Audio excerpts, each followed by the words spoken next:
igreja, graça e paz, tudo bem com vocês?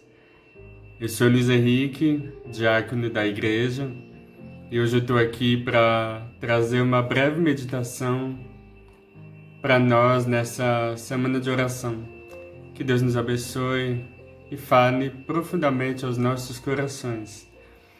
A palavra que eu queria deixar hoje se encontra lá em Romanos, capítulo 8, a partir do versículo 22, e diz assim: Sabemos que toda a natureza criada geme, comedores de parto. E não só isso, mas nós mesmos, que temos os primeiros frutos do Espírito, gememos interiormente, esperando ansiosamente nossa adoção como filhos, a redenção do nosso corpo. Pois nessa esperança fomos salvos. Mas a esperança que se vê não é esperança. Quem espera por aquilo que está vendo? Mas se esperamos o que ainda não vemos, aguardamo-no pacientemente. Da mesma forma, o Espírito nos ajuda em nossa fraqueza, pois não sabemos como orar. Mas o próprio Espírito intercede por nós com gemidos inexprimíveis. E aquele que sonda os corações conhece a intenção do Espírito, porque o Espírito intercede pelos santos de acordo com a vontade de Deus. Até aqui, versículo 27. E meditando, lendo e pensando em tudo isso que nós estamos vivendo, a gente pode ver uma semelhança desses versículos com esse momento que a gente está vivendo hoje. O mundo está gemendo em dores de parto. E eu confesso para vocês que eu nunca pensei em viver algo que nós estamos vivendo hoje. E acredito que nem vocês. É algo que nunca passou pela minha cabeça, é algo que eu nunca imaginei que eu fosse viver isso. E nós estamos vivendo algo muito diferente, muito doido, vamos dizer assim. E como todo mundo já sabe, a gente tem visto que as consequências têm sido bastante difíceis, né? Milhares de pessoas morrendo. Fora isso, milhares de pessoas tendo que conviver com o estresse, com a angústia, isoladas, sem companhia, sem ajuda. Temos visto casamentos acabando, abusos de diversas formas, pessoas perdendo emprego e por aí vai. Nós sabemos de tudo isso.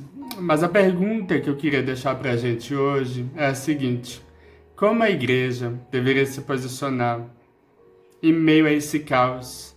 Como nós, cristãos, deveremos nos posicionar em meio a esse caos? E Paulo ensina que nós, seguidores de Cristo, fazemos parte desse gemido. Nós estamos inseridos nesse gemido do mundo. Mas nós cristãos, nós temos plena consciência do nosso futuro glorioso. Mas enquanto ele não chega, nós estamos aqui hoje, nesse corpo que é fraco, frágil, confuso e corruptível. Mas essa nossa condição de fragilidade, ela deve nos levar a pensar no posicionamento que nós temos tomado. Nós precisamos pensar nas posturas que nós temos tomado nesse momento, nessa circunstância. E acima de tudo, o que a igreja deveria estar fazendo é orar. Mas ao mesmo tempo, eu confesso para você que é uma oração confusa.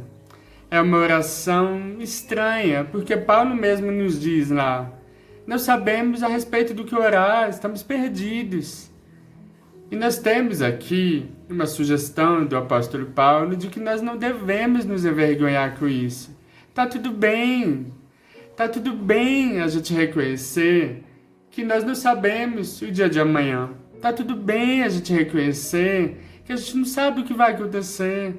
Tá tudo bem a gente reconhecer que nós não temos o controle.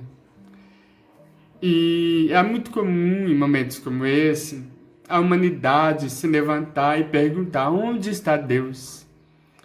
Por que que Deus não simplesmente invade a história e assume controle?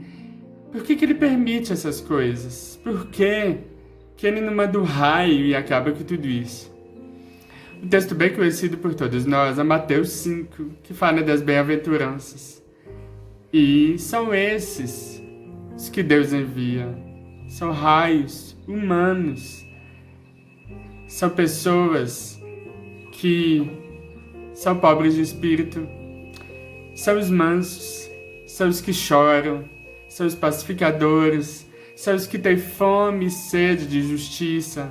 São essas pessoas. Essas pessoas, elas são um meio pelo qual Deus quer agir nesse mundo. A gente sabe que Deus poderia acabar com tudo isso em uma fração de segundos, mas Ele não quer.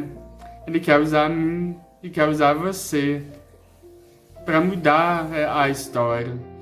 E Ele quer usar pessoas que vão manifestar iniciativa, pessoas que vão ver quais as áreas de maior necessidade e vai procurar suprir essas áreas. Deus quer usar pessoas que vão chorar nos túmulos de entes queridos, que vão chorar nos túmulos de amigos, até de inimigos. Ele quer usar pessoas que vão ter compaixão e vão ter amor ao próximo.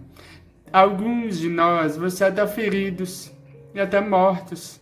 Nós vamos sofrer perseguições, vão acontecer imprevistos, vão ter situações que vão fugir ao nosso controle. Mas o propósito de Deus, ele vai se cumprir.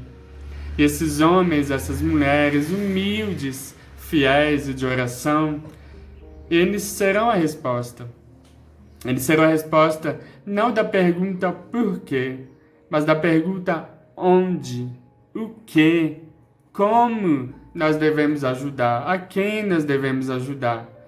Queridos, que Deus ache a nós, que Ele ache a você e a mim. Essa semana, queridos, nós gravamos um vídeo para as crianças e falamos sobre a história de Samuel.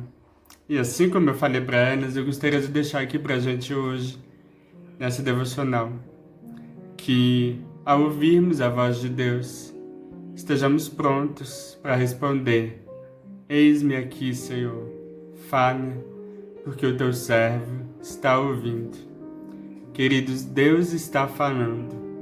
Que estejamos sensíveis para ouvir sua voz e atender o seu chamado e fazer a diferença nessa geração que tanto precisa.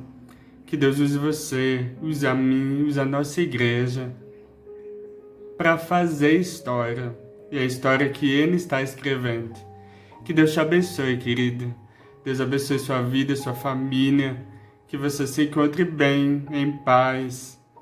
Estamos com muitas saudades, doidos para voltar, dar aquele abraço em todo mundo. Em breve, se Deus quiser, estaremos todos juntos, tendo aquela comunhão que só a gente sabe. Que Deus te abençoe, querido. Um grande abraço. Tchau, tchau.